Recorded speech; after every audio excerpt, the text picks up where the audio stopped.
Hello， 大家好，欢迎大家来到以色列美角的频道。今天是2025年的8月3号，在犹太历呢是埃波月的9号。那现在的时间大概是晚上6点半，有非常多的人潮正在往西墙的方向走去。为什么呢？今天是什么样的日子呢？那埃波月9日是在犹太历里面最悲伤的一天。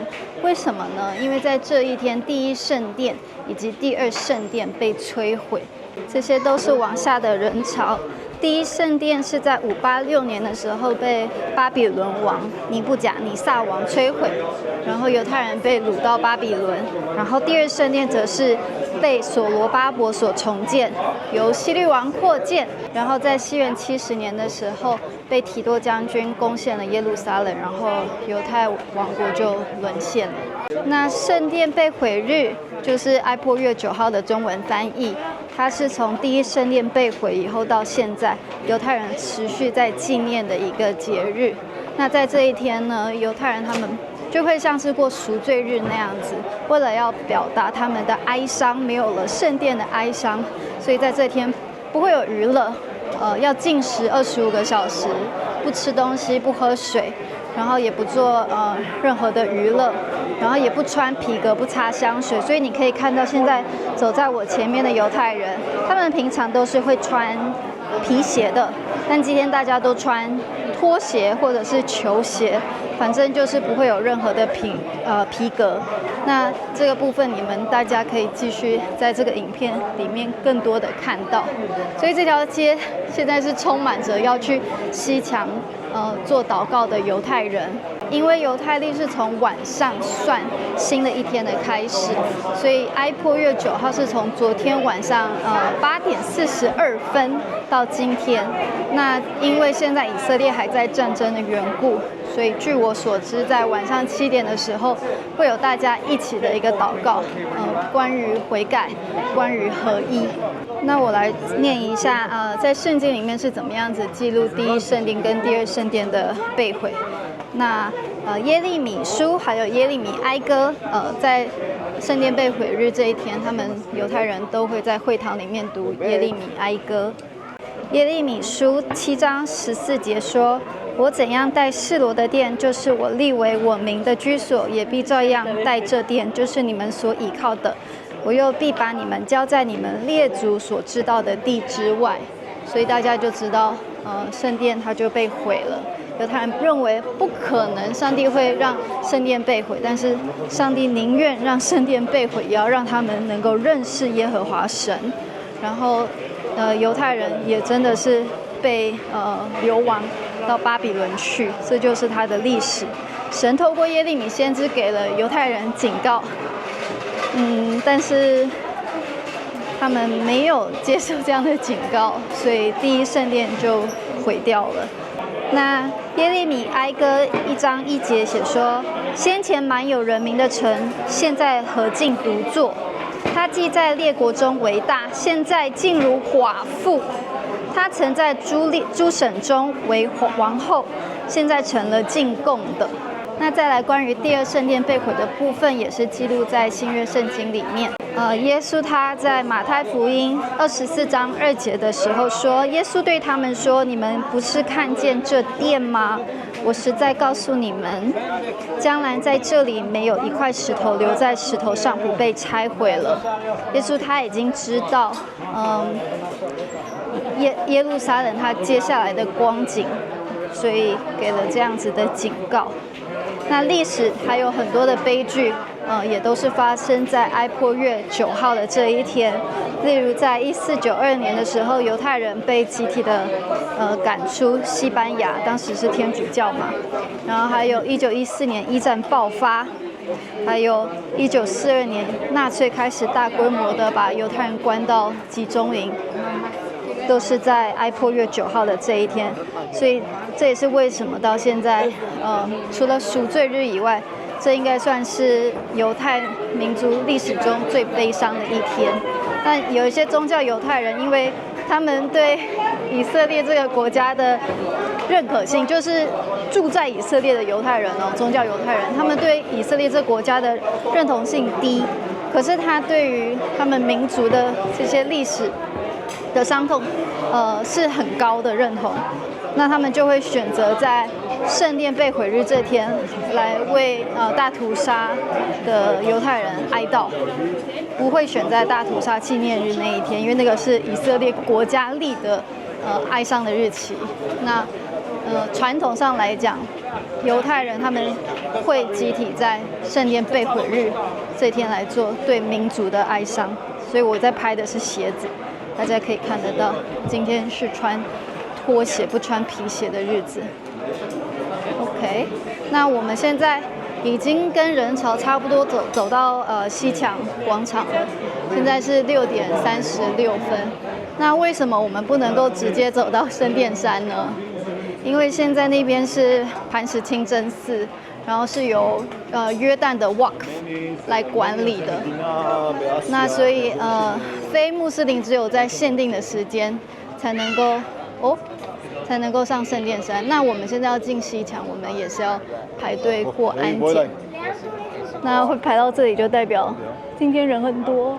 那所以犹太人他们是在流亡的时候，因为我刚才有说嘛，是从第一圣殿被毁，也就是西元前586年就开始纪念圣殿被毁日这一天，一直到现在西元2025年。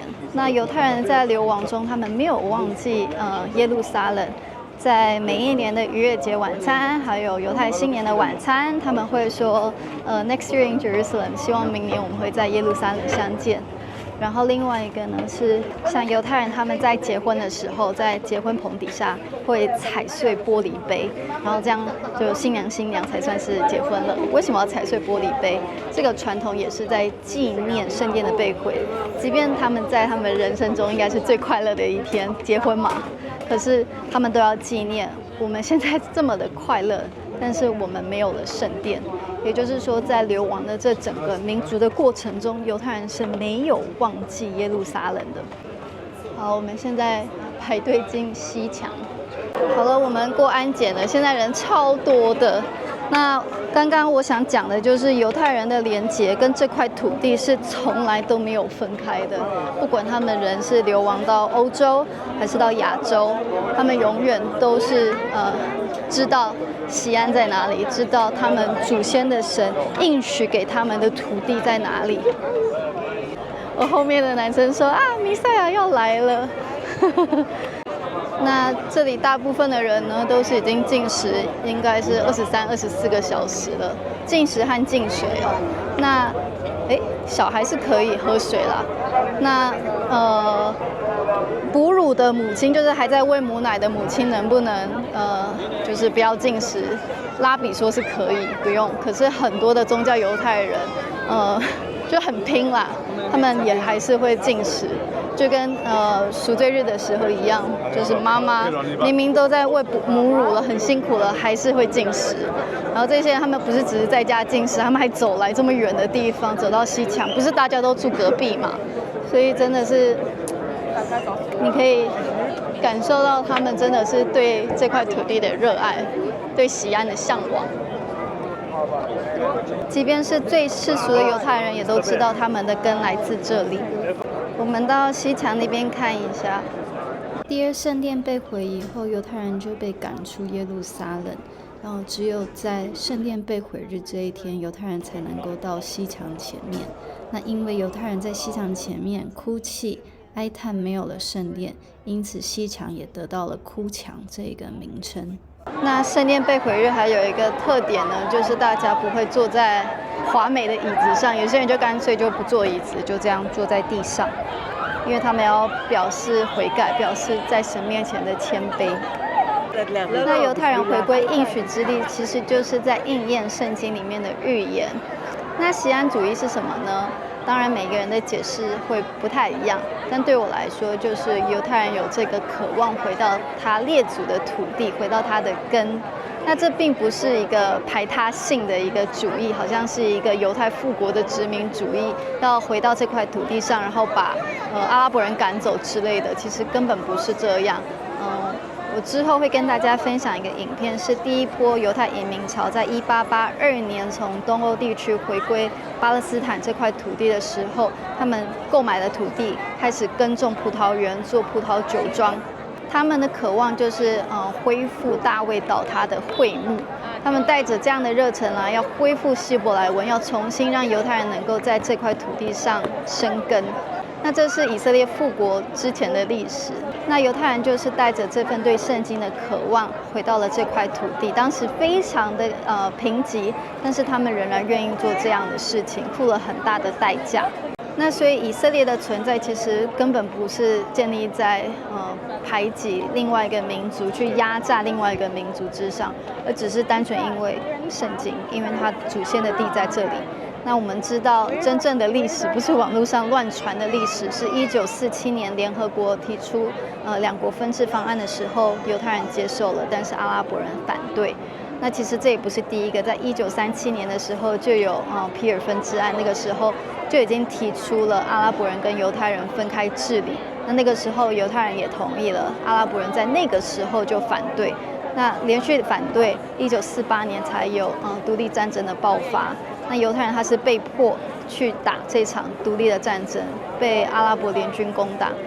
以色列的总理梅尔夫人说过，犹太人如果放下武器的话，今天就没有以色列了。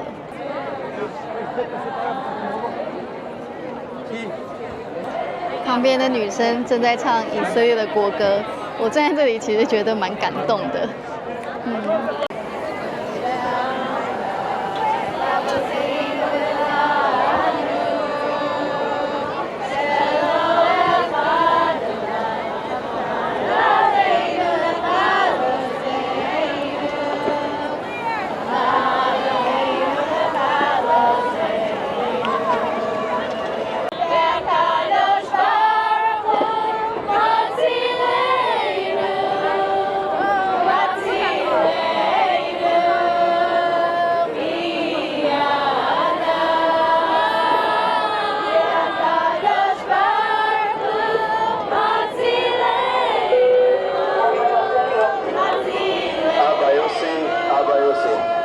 הבן שלך מוישה מחכה לך בנקודת המשטרה.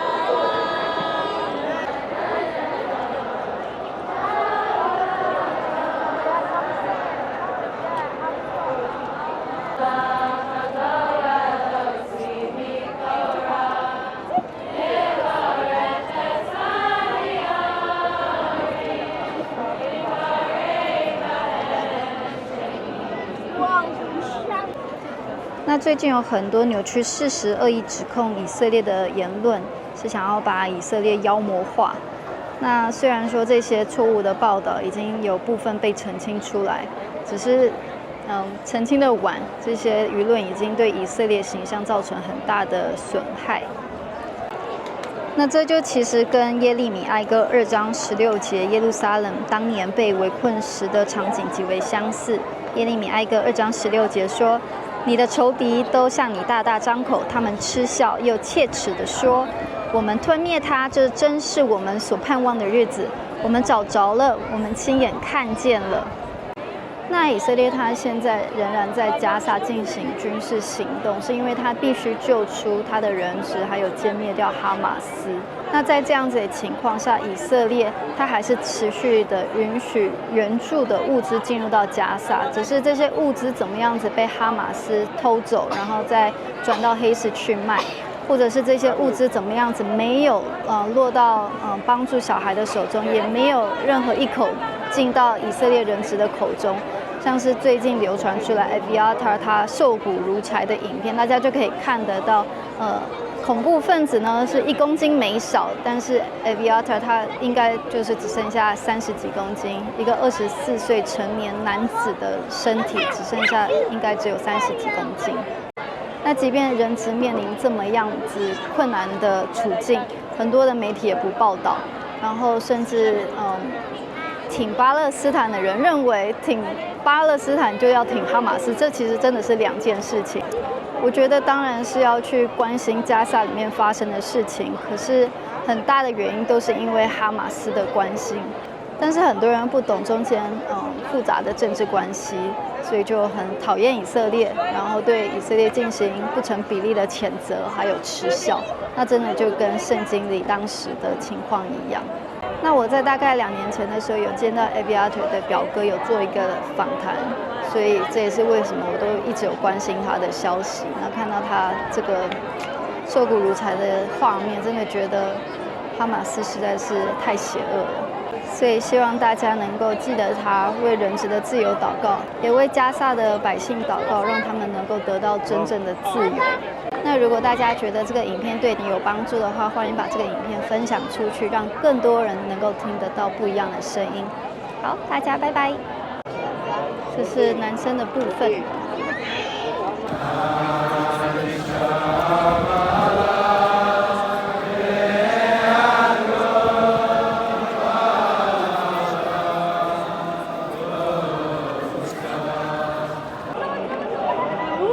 现在要走了，然后发现西场这边已经是满山人山人海，满山斑驳的人。